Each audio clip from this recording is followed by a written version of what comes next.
आप सभी को जय मसीह की। आज परमेश्वर के वचन में आप सभी का स्वागत है। परमेश्वर पिता आज अपने वचनों के द्वारा आप सबको बहुत ऐसे आशीष को दे, वे अपने वचनों के द्वारा आपसे बोले और बातचीत करे। आज परमेश्वर अपने लोगों से कुछ बातों को बताना चाहता है और वो चाहता है कि आप जाने कि चाहे परिस्थितियां कैसी भी क्यों ना हो, लेकिन आपका परमेश्वर आपसे प्रेम करता है और वो परमेश्वर आपके जीवन में भलाइयों को देना चाहता है। और पिछले परमेश्वर आज अपने वचन के द्वारा हमें कुछ बातों को सिखा रहा है जो हमको अय्यूब उसका 22 उसका 29 में इस प्रकार से लिखा है, चाहे दुर्भाग्य भी हो तो भी तू कहेगा सौभाग्य है, क्योंकि वह नम्र मनुष्य को बचाता है। और आज हम परमेश्वर के वचन से इस बात को सीखेंगे कि चाहे परिस्थिति कैसी भी विपरीत क्यों ना हो, लेकिन आप कहेंगे कि मेरा क्या होगा, सौभाग्य होगा, तो निश्चय परमेश्वर आपके जीवन में अपनी भलाइयों को तृप्त करेगा। हम लोग हबक्कुक 3 उसका 17 को पढ़ते हैं तो इस प्रकार से हबक्कुक जब प्रार्थना कर रहा है तब बोल रहा है, चाहे अंजीर के वृक्षों में फूल ना लगे, ना दाखलताओं में फल लगे, और जलपराई के वृक्ष से केवल धोखा ही पाया जाए, और खेतों में अन्न ना उपजे, और भेड़शालाओं में भेड़ बकरियां ना हो, और थानों में बैल ना हो, बोल रहा है, तो भी मैं यहोवा के कारण आनंदित और मगन रहूंगा और अपने उद्धारकर्ता परमेश्वर के द्वारा अति प्रसन्न रहूंगा। यानी कि हबक्कुक भी ये प्रार्थना को कर रहा है, चाहे मेरे जीवन में परिस्थितियां कैसी भी क्यों ना हो, लेकिन मैं अपने परमेश्वर के कारण क्या रहूंगा, आनंदित और मगन रहूंगा। अपने परमेश्वर, अपने उद्धारकर्ता, अपने छुड़ाने वाले परमेश्वर के कारण अति प्रसन्न रहूंगा। लेकिन कई बार जब हमारे जीवन में दुर्भाग्य होता है तो हम दुर्भाग्य का ही रोना रोते हैं। हम अपनी तकलीफों को इतना बड़ा करके देखते हैं कि हमको लगता है परमेश्वर उस तकलीफों के सामने बहुत छोटा है। लेकिन यहाँ हबक्कुक भी बोल रहा है, चाहे अंजीर के वृक्षों में फूल ना लगे, ना दाखलताओं में फल और ना लगे, और बोलता जरपाई के वृक्ष में केवल धोखा ही पाया जाए, बोल रहा है, और खेतों में भी अन्न ना हो। यानी हर तरह से परिस्थितियां बिल्कुल विपरीत है और सब कुछ खत्म हो गया जैसे स्थिति है, तो भी बोल रहा चाहे दुर्भाग्य भी हो, अय्यूब बोल रहा तो भी तू कहेगा कि सौभाग्य है, बोल रहा है, क्योंकि यहोवा नम्र लोगों को बचाता है। यानी कि जब आप परमेश्वर के सन्मुख नम्रता और दीनता का जीवन को जी रहे, अपने आप को नम्र करें, चाहे परिस्थितियां कैसी भी क्यों ना हो, चाहे दुर्भाग्य क्यों ना हो, लेकिन परमेश्वर आपको क्या करेगा, आपके लिए सौभाग्य को दिखाएगा, आपको भलाई को दिखाएगा। और परमेश्वर का वचन कह रहा है, चाहे दुर्भाग्य भी होता वो भी तू कहेगा सौभाग्य है, क्योंकि यहोवा नम्र मनुष्यों को बचाता है। यानी यहोवा नम्र मनुष्यों को बचाता है। इसलिए वो बोल रहा है कि जब आप परमेश्वर के सामने आप नम्र बनते हैं, परमेश्वर के सामने अपने गुनाहों को, अपने अपराधों को मानते हैं, और परमेश्वर के सामने जब अपने आप को शून्य करते हैं, तब परमेश्वर बोल रहा है चाहे दुर्भाग्य भी हो तो भी तेरा क्या होगा, सौभाग्य होगा, बोल रहा है। और यही बात अय्यूब अपने जीवन में बोल रहा है, मुझे तो निश्चय है, बोल रहा है कि मेरा छुड़ाने वाला क्या है, जीवित है, बोल रहा अय्यूब उसका 19 अध्याय में हम लोग देखेंगे अगर 25 में, तो इस प्रकार से लिखा है, मुझे तो निश्चय है कि मेरा छुड़ाने वाला जीवित है, वह अंत में पृथ्वी पर खड़ा होगा, और अपनी खाल के इस प्रकार नष्ट हो जाने के बाद भी मैं शरीर में होकर परमेश्वर का दर्शन पाऊंगा। यानी कि वो बोल रहा है सब कुछ खत्म हो गया, मेरी हड्डियां बोलते मेरे खाल और मेरे चमड़े से सट गई, मेरे शरीर से दुर्गंध आ रही है, मेरी पत्नी मुझसे घृणा कर रही है, मेरे भाई, मेरे मित्र, मेरे सगे संबंधी मुझसे क्या कर रहे हैं, दूर भाग रहे हैं, सब मुझको छोड़ दिए, परिस्थितियां मेरे विपरीत है, सब कुछ खत्म हो गया। लेकिन यहाँ अय्यूब क्या बोल रहा है, दुर्भाग्य है करके नहीं बोल रहा है, परंतु बोल रहा है मुझे निश्चय है, बोल रहा है कि मेरा छुड़ाने वाला क्या है, जीवित है, बोल रहा है, मुझे निश्चय है कि अंत में वह मेरे लिए पृथ्वी पर खड़ा होगा, बोल रहा है। और बोल रहा है मैं अपनी खाल के, बोल रहा है अपने शरीर के इस प्रकार नष्ट होने के बाद भी, बोल रहा है मैं शरीर में हो करके क्या कर रहा है, परमेश्वर का दर्शन पाऊंगा। यानी बोल रहा निश्चय दुर्भाग्य है, लेकिन मैं जानता हूं कि मेरा क्या होगा, सौभाग्य होगा, मेरा भला ही होगा, बाल बच्चे खो गए, धन संपत्ति चला गया, सब कुछ खत्म हो गया। लेकिन यहाँ पर अय्यूब बोल रहा है कि मुझे निश्चय है कि मेरा छुड़ाने वाला जीवित है। और हबक्कुक नबी भी इसी प्रकार से प्रार्थना कर रहा है, चाहे बोलता है अंजीर के वृक्षों में फूल ना लगे, ना दाखलताओं में फल लगे, बुरा ना जलपाई के वृक्ष में केवल धोखा ही पाया जाए, खेतों में अन्न ना उपजे, बुरा भेड़शालाओं में चाहे भेड़ और बकरी भी ना रहे, बुरा ना थानों में बैल, गाय और बैल रहे, तो भी मैं यहोवा के कारण आनंदित रहूंगा और अपने उद्धारकर्ता परमेश्वर के कारण क्या रहूंगा, बुरा अति प्रसन्न रहूंगा। यानी वो भी इस बात को बता रहा है कि चाहे परिस्थिति कैसी भी विपरीत क्यों ना हो, लेकिन क्या है, दुर्भाग्य जैसी स्थिति क्यों ना हो, तो भी मेरा क्या होगा, सौभाग्य होगा। मैं अपने परमेश्वर के कारण आनंदित रहूंगा, क्योंकि मैं जानता हूं कि मेरा छुड़ाने वाला क्या है, जीवित है। यही बात को अय्यूब बोल रहा है, मुझे निश्चय है कि मेरा छुड़ाने वाला क्या है, जीवित है, हालांकि सब कुछ खत्म हो गया जैसा है। और यही बात हम सुनेमिन स्त्री के बारे में भी देख सकते हैं, जबकि वो परमेश्वर के भक्त की सेवा करने वाली स्त्री थी और परमेश्वर से उसने ये नहीं मांगा था कि परमेश्वर मुझको एक संतान की आशीष दे, परंतु वो परमेश्वर का भक्त एलीसा ही था जिसने उससे पूछा और बोला, मैं तेरे लिए क्या करूं, क्या राजा के सामने तेरी चर्चा करूं या बोलते कि क्या मंत्रियों के सामने तेरी चर्चा करूं, बोल मैं तेरे लिए क्या करूं, बोल करके बोल रहा है। और वो कुछ भी नहीं चाहती थी, उसको ना नाम चाहिए था, ना प्रतिष्ठा चाहिए था, ना उसको बच्चे भी चाहिए थे। वो तो बस निस्वार्थ रूप से वो परमेश्वर के दास की सेवा कर रही थी और वो प्रोटी कोठरी बनाकर क्या कर रही थी कि जब वो आए यहाँ रहे और उसके भोजन वस्तुओं का इंतजाम करती थी। वो निस्वार्थ रूप से परमेश्वर की महिमा करती थी, एक नम्र स्त्री थी, एक भली स्त्री थी। और देखते हैं कि परमेश्वर के वरदान के द्वारा उसको एक संतान मिला, परंतु आने वाले समय में देखते उसका बेटे की मृत्यु हो गई।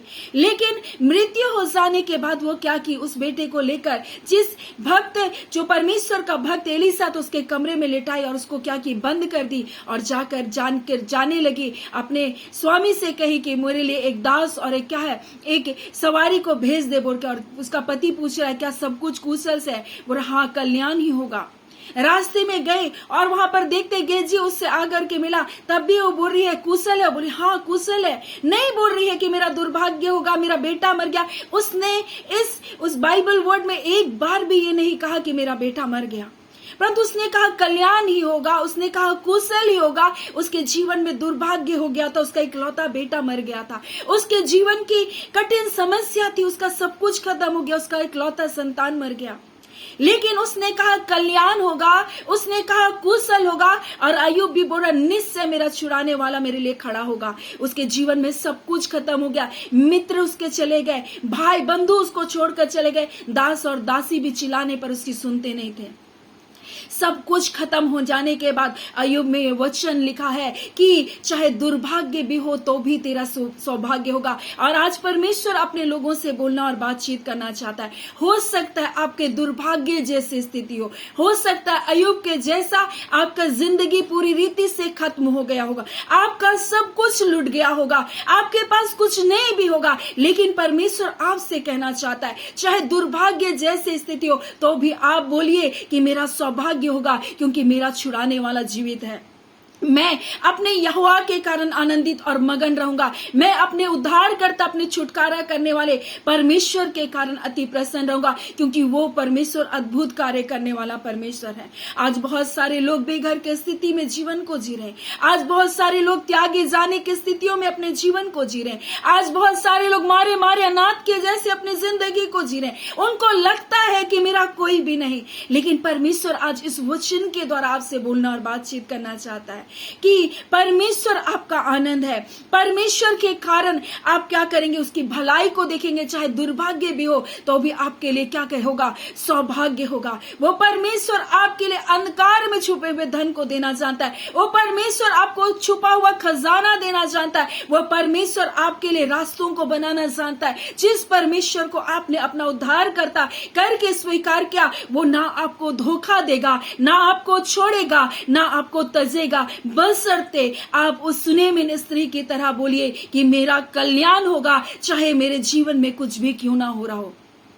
मेरा सौभाग्य ही होगा, क्योंकि चाहे दुर्भाग्य जैसी स्थिति भी क्यों ना हो। अय्यूब ने अपना सब कुछ खो दिया, इतना तक कि उसकी पत्नी भी उसको कह रही थी कि बोल रही थी तू परमेश्वर की निंदा कर और मर जा, तू मर जा बोल के।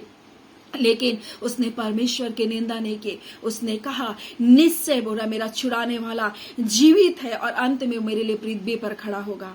और बोलता है मैं अपने खाल के, अपने शरीर के इस तरह से नष्ट हो जाने के बाद भी बोल रहा है शरीर में कर, इसी शरीर में मैं परमेश्वर का दर्शन पाऊंगा। हो सकता है आप शरीर में, हो सकता है बीमारी के बिछौने में सट गए हैं, लेकिन आप बोल सकते कि प्रभु मुझे निश्चय है कि प्रभु मैं इसी शरीर में होकर तेरी भलाई को देखूंगा, मैं आपके सामर्थ के कार्य को देखूंगा, मैं आपकी चंगाई को देखूंगा, मैं इसी शरीर में होकर आपके दर्शन को करूंगा। क्या आप ऐसा विश्वास कर रहे हैं? निश्चय जब आप ऐसा विश्वास करें, परमेश्वर आपके लिए अद्भुत कार्य को करेगा और आपका दुर्भाग्य सौभाग्य में परमेश्वर बदलने जा रहा है। आपको परमेश्वर निश्चय अपनी भलाइयों को दिखाने जा रहा है, क्योंकि वो तो आपका उद्धार करता परमेश्वर है और आप उसके कारण अति प्रसन्न होंगे। और चाहे जैसी दुर्भाग्य की स्थिति हो, परंतु परमेश्वर का वचन कहता आपका सौभाग्य ही होगा। चाहे अंजीर के वृक्ष में फूल भी ना लगे, चाहे आपकी परिस्थितियां कितनी भी विपरीत क्यों ना, आप सोच रहे मेरे जीवन में ये सही नहीं, मेरे जीवन में वो सही नहीं, आप इसको गिनना बंद कर दीजिए। परंतु आप देखिए कि आपका परमेश्वर कौन है।